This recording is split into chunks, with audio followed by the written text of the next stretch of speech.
Bonjour à tous, bienvenue sur l'étoile de l'univers. Je vais aujourd'hui vous parler de la pleine lune du 4 juin qui sera en Sagittaire à 3h38 GMT.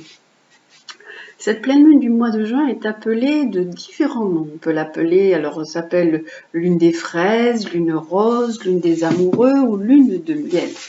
Alors elle s'appelle lune de miel parce que en fait elle apporte un regain d'énergie en ce qui concerne l'amour, le mariage, et elle apporte du succès aussi dans les liaisons amoureuses. Et elle s'appelle comme ça parce que c'est un mois où il y a une quantité de cérémonies qui sont célébrées. L'expression lune de miel, elle n'est pas liée au voyage que font les amoureux juste après leur union, mais elle désigne simplement le mois qui suivait directement la date du mariage auparavant. Elle s'appelle également lune des fraises chez les Amérindiens parce que c'est la saison de la récolte des fraises qui était très courte et avait lieu en juin pour les Amérindiens.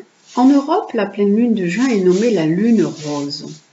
Et d'autres cultures la désignent plutôt comme étant la lune chaude puisqu'elle marque le début de l'été. Donc cette lune a vraiment plein de très jolis noms et de jolis noms évocateurs. Elle se trouve dans un signe de feu, le signe du Sagittaire, avec un axe Gémeaux-Sagittaire, c'est l'axe de communication, c'est un axe de déplacement. Et avec le Sagittaire, vous savez que le Sagittaire, on tire une flèche vers notre idéal. On essaie d'équilibrer les deux côtés lors de cette pleine lune, le côté du Gémeaux et le côté du Sagittaire. Placée sous le signe du Sagittaire, et donc du Centaure, cette pleine lune nous rappelle qu'il est temps de partir à la conquête du monde, à la conquête de nos idéaux, de bouger, de déménager, de voyager, de se déplacer, de se délocaliser. Ça peut être aussi réussir des examens, parce que le Sagittaire, c'est la maison 9, c'est la maison de l'enseignement et des hautes études. Il est temps de prendre votre envol, peut-être prendre des promotions, faire des voyages d'affaires, de bouger. On est en route vers une évolution, vers un chemin de sagesse, un chemin de connaissance. Il faut faire attention parce qu'avec le Sagittaire, il peut y avoir aussi une certaine précipitation de l'excès, puisque la planète qui régit le Sagittaire est Jupiter. En fait, c'est une énergie d'ouverture qui nous est proposée. C'est aussi une énergie de communication, mais dans l'amour, parce qu'on a cette conjonction Vénus-Mars qui vient d'arriver, et Vénus va rester quelques mois dans le signe du Lion, il va rester même jusqu'au mois d'octobre. Donc il y a vraiment un côté amoureux, un côté affectif, un côté sentimental qui va prendre le dessus durant l'été. Cet élan avec le Sagittaire, il prend appui sur la Terre, il prend appui sur Gaïa, parce que les pieds du Centaure, ils sont quand même bien ancrés. On voit que la Lune, elle est en carré à Saturne et que le Soleil est en carré à Saturne. Ça peut nous indiquer un peu une frustration, un manque, des contraintes, de la mélancolie. Il peut y avoir beaucoup d'émotions dans notre relationnel. Notre vie privée, elle peut être un petit peu morose et on peut se sentir un peu seul, triste et avoir parfois des sentiments de culpabilité. On peut également voir que la Lune qui est opposée au Soleil nous indique un besoin, un tiraillement, un besoin de spiritualité et en même temps un besoin de déplacement, un besoin de voyage. On peut être tiraillé en ce côté de légèreté, d'envie de communication, de déplacement, de commerce, de partage, un côté un petit peu plus superficiel, un côté vraiment d'extériorisation. Et avec la Lune, on est dans les émotions, on est dans l'intériorité, dans la spiritualité, dans nos idéaux. Dans quelque chose d'un petit peu plus profond, pour se comprendre. On peut voir donc qu'il y a ce focus sur Saturne. Le Soleil et la Lune sont en carré à Saturne, ce qui nous indique des blocages. Il y a une restructuration qui est demandée en Poisson.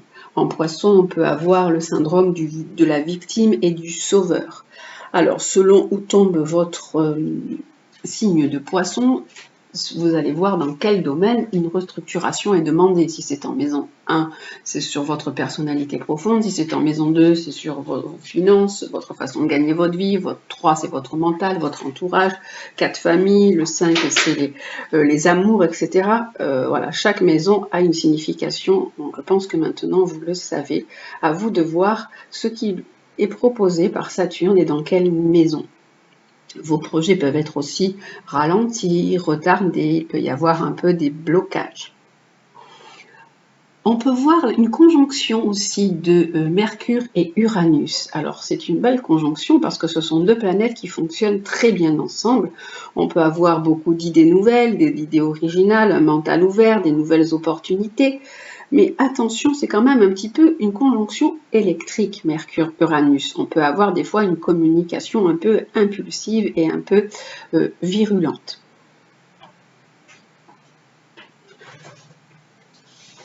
L'autre conjonction que l'on peut voir, c'est Vénus conjoint à Mars. Donc Mars va passer en Lion à partir du 6 juin et il y restera jusqu'au 9 octobre. Donc on a un été placé sous le signe de l'amour de Vénus en Lion qui nous propose des plaisirs, de l'amour, de la séduction. C'est vraiment une position de Vénus qui est très agréable durant tout l'été. Vénus-Mars, c'est justement c'est le masculin et le féminin en conjonction, c'est l'union du masculin et du féminin, c'est l'union de l'action, du sentiment. Il y a vraiment un besoin d'harmonie, de rencontre, de plaisir, de séduction. On peut aussi se questionner par rapport à l'amour, puisqu'en fait, en face de Vénus et de Mars, on a Pluton. Pluton qui nous propose une transformation, d'aller en profondeur, de se questionner par rapport à nos relations.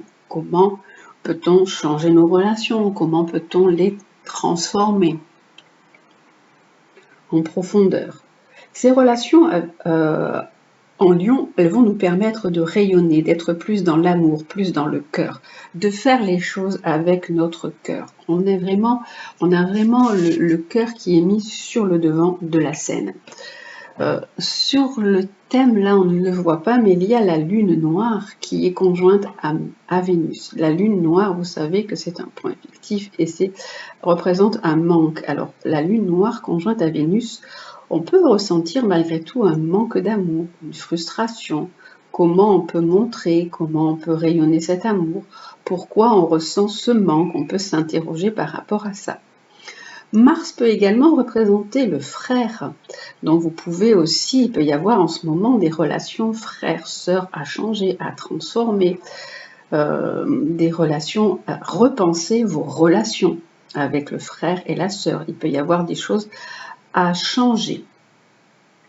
Et avec ce Mars opposé à Pluton, on ne peut pas agir comme on voudrait, comment on aimerait vraiment agir, mais on peut se sentir un petit peu bloqué.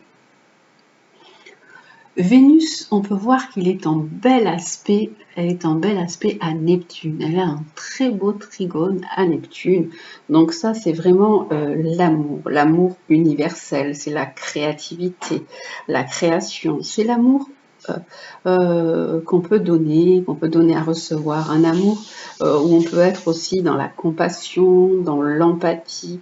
C'est vraiment là où il y a aussi cette belle ouverture de cœur qui est encore mise sur le devant. On peut également voir Mars. Alors Mars, lui, il est en bel aspect à la Lune. Donc on peut agir, on peut être dans les émotions, mais en même temps agir avec son cœur, avec ce Mars qui est là. Ça donne également des belles relations encore homme-femme ou mère-fils aussi. Mars, on peut voir qu'il est en carré à Jupiter. On dit que Vénus en carré à Jupiter. Alors Jupiter, qui est le grand bénéfique, là, il pose un petit peu de problème parce qu'il nous bloque un petit peu. Ça donne un peu un manque d'expansion. On peut être un peu dans le côté excessif ou être dans le côté trop. Avoir besoin de beaucoup d'amour ou beaucoup agir. Jupiter carré Mars peut indiquer aussi qu'on est dans le gaspillage. On peut être dans des dépenses excessives ou un gaspillage de vitalité. Jupiter est quand même en bel aspect après avec Saturne, donc c'est ce qui peut aussi nous aider. Tous les projets à long terme vont pouvoir se réaliser. Tout ce que vous mettez en place pour du long terme va se réaliser. Avec Mars, on a beaucoup ce côté impulsivité et envie que ça aille vite, tandis que là, Jupiter, Saturne nous dit qu'en fait, il faut faire des choses de façon beaucoup plus posée, beaucoup plus sage, et qui aboutiront sûrement. Jupiter est également en carré à Pluton. Alors il peut y avoir des cassures, des transformations, des blocages, des choses en lien avec des contrats, aussi avec des lois, avec tout ce qui est l'argent des autres également. On peut voir justement ce Pluton conjoint au milieu du ciel. Vous savez que le milieu du ciel, c'est la position sociale, la position socio-professionnelle. Et ce Pluton conjoint au milieu ciel nous propose des transformations positives au niveau socio-professionnel. On peut, comme tout à l'heure je vous l'ai dit, avoir des difficultés à agir par rapport au foyer, par rapport à l'entourage. Cette pleine lune avec le Sagittaire nous envoie dans un esprit de conquête, avec ce Sagittaire qui tire sa flèche vers un idéal d'échange, un idéal de communication. Il faut vraiment, c'est une invitation à nous élever vers le progrès, vers ce que l'on souhaite. Qu'est-ce qu'on va donner comme sens à notre vie en ce moment? Les propositions de cette pleine lune sont multiples. Elle nous propose de nous ouvrir au relationnel, à la communication,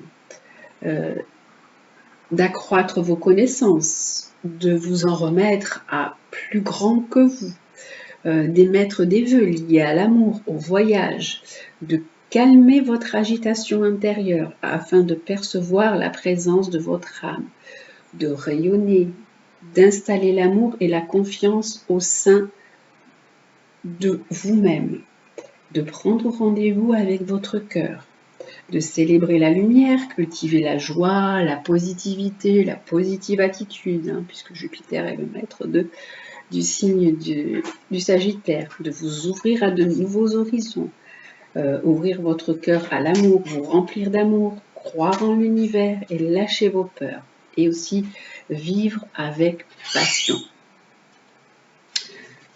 Elle nous propose aussi de nous mettre au service des autres sans intérêt, de façon désintéressée et d'être dans les vraies valeurs. C'est vraiment une belle force d'évolution et c'est une belle force qui nous propulse, qui est là pour nous propulser en avant vers nos idéaux. Voilà pour l'explication de cette pleine lune qui est vraiment une énergie propice à l'amour, à l'échange, à la communication, à l'ouverture, à une ouverture aussi spirituelle et autre. Donc je vous souhaite vraiment une très très belle pleine lune, que toutes ces énergies vous remplissent. Et je vous dis à très bientôt pour l'explication de la nouvelle lune. Prenez bien soin de vous. Je vous embrasse.